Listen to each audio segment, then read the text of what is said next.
Ang elepanteng gustong lumipad. Kwentong pambata ni Rian Sember Bongkales. Isang araw sa isang malawak na gubat, may isang batang elepante na nagngangalang Ellie. Nakita niya ang kanyang kaibigang si Ibin, isang munting ibon na masayang lumilipad sa himpapawid. Kamusta ka na, Ellie? Tanong ni Ibin habang lumilipad. Okay lang, Ibin, sagot ni Ellie, ngunit may lungkot sa kanyang mga mata. Anong problema, Ellie?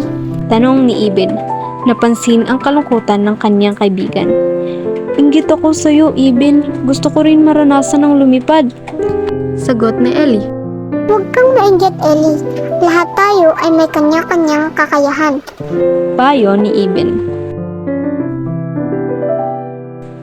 Ngunit hindi maalis ni Ellie ang kanyang inggit. Gusto niyang maranasan ang kalayaan sa paglipad, kaya naman nagpasa siyang hingi ng tulong ng isang mahiwagang ermitanyo na nakita sa kuweba.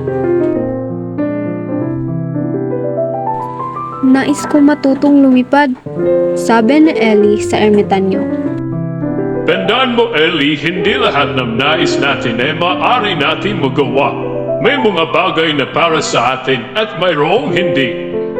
Paalala ng ermitanyo. Ngunit nagpumilit pa rin si Ellie, kaya naman binigyan siya ng ermitanyo ng isang paris ng malalaking pakpak. Ngunit sa kabila ng kanyang mga pagsisikap, hindi pa rin siya makalipad. Dumating si Ibin at tinanong siya.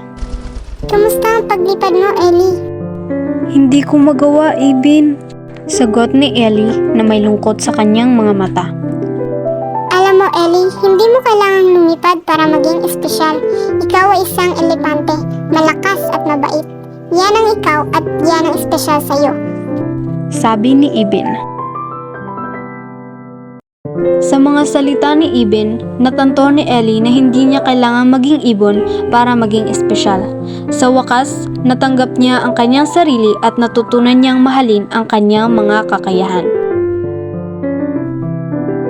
Ngunit ang hindi alam ni Ellie, ang pakpak na ibinigay ng ermitanyo ay hindi talaga nilagyan ng mahika para lumipad, sapagkat ibinigay niya ito upang tanggapin at mahalin ang kakayahang taglay sa sarili. Sa huli, natutunan ni Ellie na ang tunay na kaligayahan at kasiyahan ay nagsisimula sa pagtanggap at pagmamahal sa sarili.